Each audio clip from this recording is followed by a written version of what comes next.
I created a calculator and I want to just share with you guys some of the examples how you could use this calculator to your benefit. And for those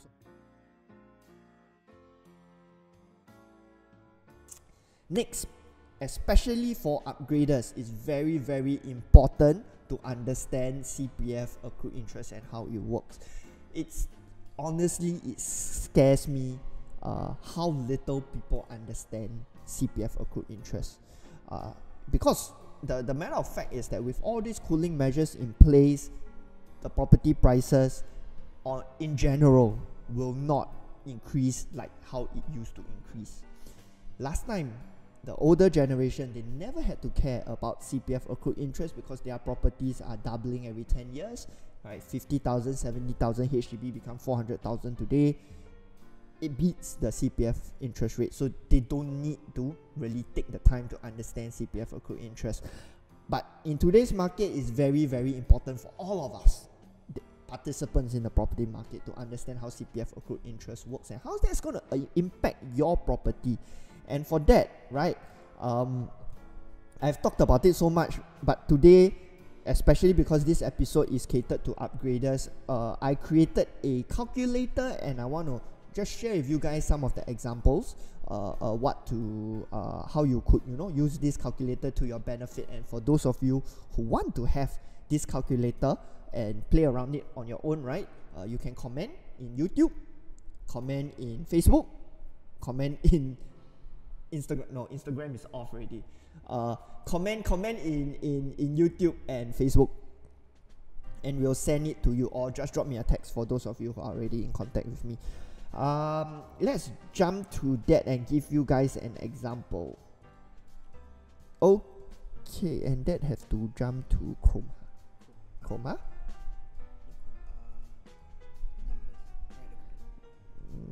Numbers. All right. Okay.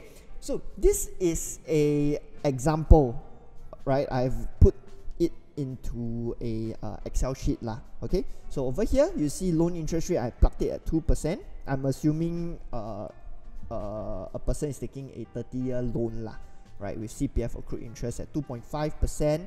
I'm assuming a capital appreciation of 1%, right? You can change this if you want to change to 2%, right? And that changes the increment lah over the years, right, up to you are 70 years old. So I'm assuming the person buys a property at $1 million at 35 years old, taking a 75% loan, assuming you only put in the minimum cash that you need at $50,000 and the rest you pay with CPF. How is that going to work out for you in terms of your cash proceeds moving forward?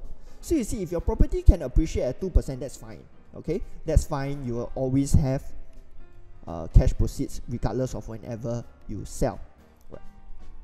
Okay, but if your property were to only increase at a rate of 1% per annum,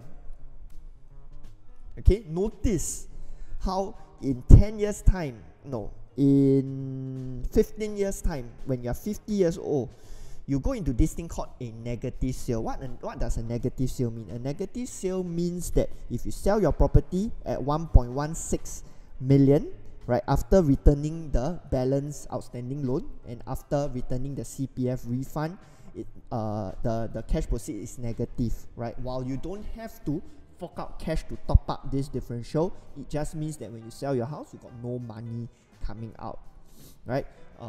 Why do I show this as an example, and why do I feel everybody needs to understand this? Because a lot of upgraders, especially for the upgraders, they are upgrading for the need for space, for location, for schools, for example, right? They tend to tell me that capital appreciation is not critical, it's not important, and I agree, right? Because not everybody needs to go out and fight and hunt for capital appreciation, and that's totally fine. But you have to be aware of this and then learn the techniques or plan for the eventuality that you go into a negative sale, because this forms part of your entire portfolio.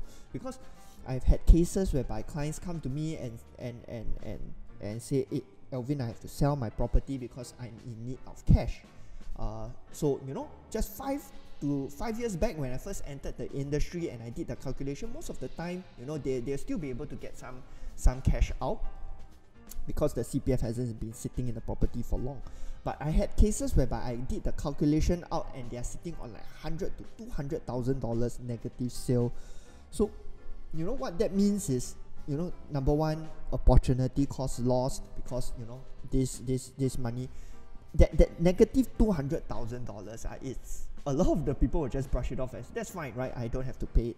But you got to think of it as opportunity cost lost, and also the fact that you're going to continue to have to pay the mortgage for your property without ever being able to see a single cent of it coming back out to you in cash, unless of course after 65 years old you have to give back all to retirement account, the balance of which you can take out in cash. But all in all, it's just a terrible situation to be in lah. So if you need to upgrade for size and you don't not really focus on capital appreciation, my recommendation is you still have to be aware of this and then learn how to navigate this CPF accrued interest part lah. Because if you are going to be buying a resale HDB, for example, right, you need to accept the fact that that resale HDB probably isn't going to appreciate by much, hence giving you a high chance of putting yourself into a negative sale. How do you then navigate out of it moving forward? Okay, you got to figure these kind of things out. So the whole idea is go in with your eyes wide open, because of course we have clients also buy, right, sell HDB, buy HDB, and that's totally fine. But every year, touch base, right, do out this calculation. If you're going to go into a negative sale, use less CPF, use more cash.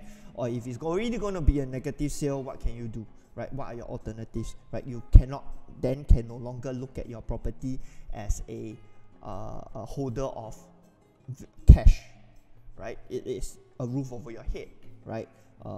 Your CPF that is stuck inside there already, the only way you're going to get that out is after 65 years old. Then maybe utilize that to downsize into a smaller property, right? Very, very limited in terms of the options that you will have once you go into negative sale. So be careful, right? Yeah, okay. I don't want to dwell on that too much because it's going to be pretty scary and pretty sad. So let's move on.